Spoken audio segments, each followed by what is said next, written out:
Election का इनके सामने नाम लेना इसी तरह जैसे जवानी की मौत। ये कहना कि उस वक्त इसको एस्टेब्लिशमेंट लेके आई थी, जिस तरह आज आवाम उसको सपोर्ट कर रहे हैं, मुझे लगता है कि उस वक्त भी लोग एक थर्ड ऑप्शन को देखना चाहते थे। उनको अंदाजा था कि हमें बहुत दफा बहुत अरसे तक लूटमार कर चुके हैं हमारी ये 2-3 खानदान, अब इनसे जान छूटनी चाहिए। जो जो नवाज शरीफ ने किया वो तो गद्दारी थी। खराब करें ये फौज के जनरल और ठीक करें नवाज शरीफ। जनरलों को प्रॉपर्टी डीलर नहीं होना चाहिए। तोपे और बंदूकें लेके दी हैं, आज वही हेलीकॉप्टर तोपे और बंदूकें पाकिस्तानियों का खून कर रहे हैं। हेलो दोस्तों, मैं हूं रिजवान सुल्तान और आप देख रहे हैं मेरा डिजिटल चैनल। गद्दारे वतन कौन और मुहिब्बे वतन कौन। आज के इस व्लॉग में आपको सबूतों के साथ बताऊंगा कि कौन गद्दारे वतन है, कौन मुहिब्बे वतन है, कौन फौज से बगावत करता है और कौन फौज का हामी है। आज के इस व्लॉग में बहुत सी क्लिप्स आपके सामने रखूंगा और साथ साथ इस पे तबसरा करूंगा। उससे पहले सबसे पहले मैं चलाऊंगा कि जनरल रिटायर्ड अमजद शेख के मुताबिक गद्दारे वतन कौन है, मुहिब्बे वतन कौन है। क्या बाजवा वाकई में इमरान खान का मोहसिन था, जिस तरह चौधरी परवेज लाई ने एक फजूल सा बयान दिया था कि जिस तरह बाजवा मेरा मोहसिन है इसी तरह बाजवा इमरान खान का भी मोहसिन रहा है। तो उनके मुताबिक क्या जो 2018 के इलेक्शन थे उसमें इमरान खान जीत सकता था बाजवा के बगैर या नहीं जीत सकता था, इस पे बात करेंगे। उसके बाद इस पे बात करेंगे कि ये नून लीग, पीपल्स पार्टी, मौलाना फजलुर रहमान, इनकी जुबानें कितनी लंबी हैं और ये किस तरह से फौज के वकार को ख़राब करते हैं, जबकि इमरान खान ने बाजवा या 2-3 और काली बेड़ों के बारे में नाम लेकर फौज का वकार ख़राब नहीं किया बल्कि फौज की तामीरी तनकीद उन पे की है। लेकिन इमरान खान कभी भी फौज का मुखालिफ नहीं रहा, बल्कि इमरान खान के मुताबिक जो हुकूमत हो उसको फौज के साथ मिलकर पाकिस्तान के मामलात को बेहतर करना चाहिए और पाकिस्तान इसी तरह से तरक्की की तरफ गामजन हो सकता है। और पाकिस्तान में डेवलपमेंट या तरक्की सिर्फ इस बुनियाद पे हो सकती है जब हुकूमत और फौज एक ही प्लेटफॉर्म पे हो, एक ही उनका मंशूर हो, एक ही उनका मकसद हो। आइए सबसे पहले जनरल रिटायर्ड अमजद शेख साहब की गुफ्तगू सुनते हैं। बड़ी कमाल की उन्होंने तज्जिया कर दिया, मैं कहता हूँ निचोड़ निकाल दिया। उनकी बात सुनते हैं, उसके बाद बाकी क्लिप्स भी देखेंगे और साथ साथ इस पे बात करते रहेंगे। जब ये पीडीएम की गवर्नमेंट बन गई जी, तो लोग जो है वो सदमे में, शौक में चले गए कि ये जितने जिस के ऊपर लूटमार के बेशुमार इल्जामात थे और हर तरह के माफिया की शक्ल में ये ऑपरेट करते थे, वो सब एक जगह इकट्ठे होके तो बैठ गए। ये आप सोचिए कि इमरान खान को 9 या 10 अप्रैल को निकाला गया जी, और उससे एक दिन बाद अभी यानी इस गवर्नमेंट ने कुछ परफॉर्म नहीं किया हुआ था कि ये जी इमरान खान ने बड़ी महंगाई की हुई थी तो इन्होंने ठीक करना था, ठीक नहीं कर सके, लिहाजा वो तो वही नहीं था ना। अगले दिन ही लाखों इंसान सड़कों पे थे ये इसकी तकलीफ सुनने के लिए, बगैर कॉल के। वो रिजेक्शन थी उस सिस्टम की, उन लोगों की जो आज आपको बैठे हुए नजर आते हैं। आप देखिए कि यहाँ पे आप नून लीग के तमाम लीडर जितने भी, उसमें हसन इकबाल ले लें, ये शायद खाकान अब्बासी ले लें, ख्वाजा आसिफ को, इवन मरियम, इनके बयानात हैं जहां उन्होंने कहा इनको हम ये मीडिया कहता रहा कि जनाब नो कॉन्फिडेंस लेके हैं, उन्होंने कहा जी वो तो एस्टेब्लिशमेंट के बगैर नहीं हो सकती। ये खुद कहते रहे जी, ठीक है ना। अब आप मुझे बता दीजिए कि अगर ये वाकई इन्होंने एस्टेब्लिशमेंट को यूज किया है जो ये खुद कहते रहे, तो फिर ये किस लिहाज से आईनी है। इलेक्शन का इनके सामने नाम लेना इसी तरह जैसे जवानी की मौत। इनकी जवानी की मौत है ये। इलेक्शन से इस तरह भाग रहे हैं, हर हरबा इस्तेमाल कर रहे हैं कि किसी न किसी तरह इलेक्शन ना नजर वो नहीं अफोर्ड कर सकते ना, वो कह रहे हैं ये जो शोशा छोड़ा गया है टेक्नोक्रेट्स वाला, ये भी इसी वजह से कि ये अल्टीमेटली दरमियान में चाहते हैं कि एक ऐसा बफर पीरियड आ जाए जिसमें इमरान खान से जान छूटी रहे, क्योंकि पब्लिक इनको रिजेक्ट करके उसके पीछे लग गई। ठीक, वो मतलब ये हमारे भी वहम गुमान में नहीं था, लेकिन जो फिनोमेना हम देख रहे हैं, लेकिन ना बच्चे, छोटे छोटे बच्चे वो उसके फेवर में नारे लगा रहे हैं, कर रहे हैं। तो अल्लाह ने, ये बात चीजें ऐसी होती है जो अल्लाह की तरफ से जब एक चीज होती नजर आए, ठीक है, उसके सामने बंद बांधने की कोशिश नहीं करनी चाहिए। खराबी वहां पे हुई जहां एस्टेब्लिशमेंट ने ओवर रिएक्ट किया। मसलन जिस दिन नो कॉन्फिडेंस वगैरह का किस्सा था जी, उस दिन वहां पे वो पुलिस वैन वगैरह चले गई, किसने भेजी, प्रिजनर वैन थी वहां पे, वो किसने चली, अदालतें किसने खुलवाई, वो लोग इशारा कर रहे हैं एस्टेब्लिशमेंट की तरफ। आपने पूरी जिंदगी फौज को दी है और आप बड़े करीब से फौज को जानते हैं, क्या आपको इस बात पर यकीन है कि अब ये गैर सियासी हो गए? नहीं, ये गैर सियासी नहीं हो सकते उस वक्त तक जब तक कि यहाँ पे सियासतदान खुद न दुरुस्त हो।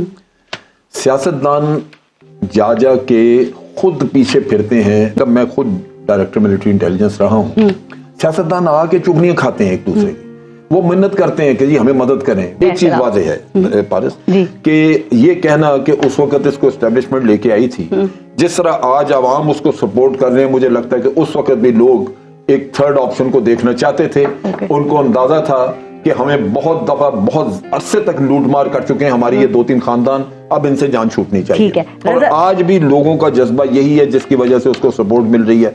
मीर जाफर का, मीर सादिक कहा, बहुत गलत कहा और इसका रिएक्शन था आर्मी में। लेकिन क्या पहली दफा था नवाज शरीफ साहब फूल बरसाते रहे गुजरावाला जो और नवाज शरीफ एक्चुअली साजिशें करता रहा। इन्होंने साजिश नहीं की, इन्होंने जबान खोली, जो कि गलत काम किया। नवाज शरीफ ने हमें डॉन लीग्स में जलील किया, उसने बयान दिए, मोदी को लाहौर इनवाइट करके, मोदी उस वक्त अफगानिस्तान में और मॉस्को में तकरीरें करके पाकिस्तान के खिलाफ इतना कुछ बोल के आया था कि थोड़ी सी गैरत होती, आदमी कहता मैं इससे नहीं मिलूंगा, लेकिन उसको घर पे लेके गए।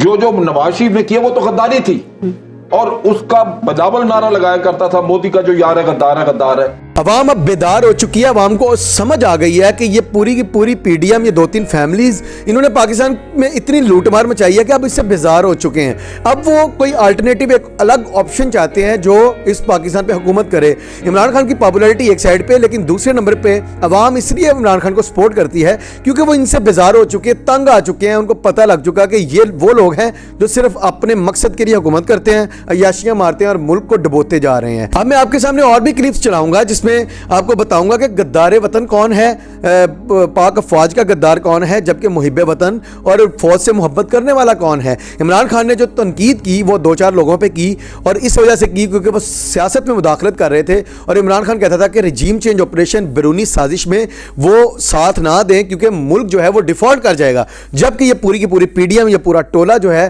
पाक फौज के बारे में इतनी बदजुबानी करता रहा और पाक फौज का वकार बदनाम करता रहा। इनके मुताबिक 1 नहीं, 2 नहीं, 3 नहीं, पूरी की पूरी फौज जो है, पूरी की पूरी फौज के जो जर्नैल हैं वो गद्दार हैं और इस पीडीएम के मुताबिक उनसे सब कुछ छीन लेना चाहिए क्योंकि वो मुल्क को, कौम का खून चूसते हैं। मैं उनकी वीडियोस आपके सामने चलाऊंगा, लेकिन उससे पहले जो शोएब अमजद है उन्होंने ये भी कहा कि सही गद्दार अगर देखना है ना आप, वो नवाज शरीफ को देखो। और ये इलेक्शन से इसलिए भागते हैं क्योंकि इनको पता है कि इनकी सियासी मौत हो जाएगी। इनको पता है कि अब ये सर्वाइव नहीं कर सकते, कौम इन पे थूकेगी भी नहीं। तो इस वजह से शोएब अमजद का कहना है कि इस इलेक्शन से भाग रहे हैं और ऑब्वियसली यही बात है। फिर इसके अलावा मैं पहले भी अपने वीलॉग में एक बात कर चुका हूं कि ये टेक्नोक्रेट गवर्नमेंट लाने का इसलिए इंपॉर्टेंट सरकार सोचती है क्योंकि ये कहती है कि जहर का घूंट पी लेना, इमरान खान को नहीं आने देना। इमरान खान से जान छुड़वा लो, हम भी जाते हैं तो जाएं, टेक्नोक्रेट गवर्नमेंट आ जाए। इस दौरान में हमें एक टाइम मिल जाएगा, अवाम के दिलों में भी जो इमरान खान की मोहब्बत बैठी हुई है और इमरान खान के लिए जोश है वो भी कम हो जाएगा, खत्म हो जाएगा और उसके बाद फिर हम सोचेंगे इलेक्शन की तरफ जाने का। इस वजह से ये टेक्नोक्रेट गवर्नमेंट का भी सोच रहे थे, लेकिन अल्हम्दुलिल्लाह वो पूरी तरह फ्लॉप हो चुका। नाज़रीन, अब आपको ले चलता हूं दूसरी क्लिप्स की तरफ जिसमें इन्होंने बदजुबानी की, पाक फौज के बारे में क्या क्या गंद उगला, क्या क्या गुबार उगला, वो आपके सामने 1 बाय 1 रखता हूं। उसके बाद इस पे बात भी करते हैं। कर दिया इस पाकिस्तान को, बर्बाद कर चुका हूं इस पाकिस्तान को, तबाह कर दिया इस पाकिस्तान को, लहूलुहान कर दिया पाकिस्तान को। नवाज शरीफ आप पाकिस्तान तुम ठीक करो, खराब करें ये फौज के जनरल और ठीक करें नवाज शरीफ आके। अयाज सादिक नून लीग के हैं जो सीधा सीधा पाक फौज पे इल्ज़ाम तराशी कर रहे हैं कि पाक फौज ने कौम का खून निचोड़ लिया है और पाक फौज के जर्नैल जो हैं वो मुल्क का बेड़ा गर्क करके फिर कहते हैं नवाज शरीफ तुम ठीक कर दो। अब यहाँ पे मुझे लगता है एस्टेब्लिशमेंट को एक्शन लेना चाहिए था, इसको गिरफ्तार करना चाहिए था।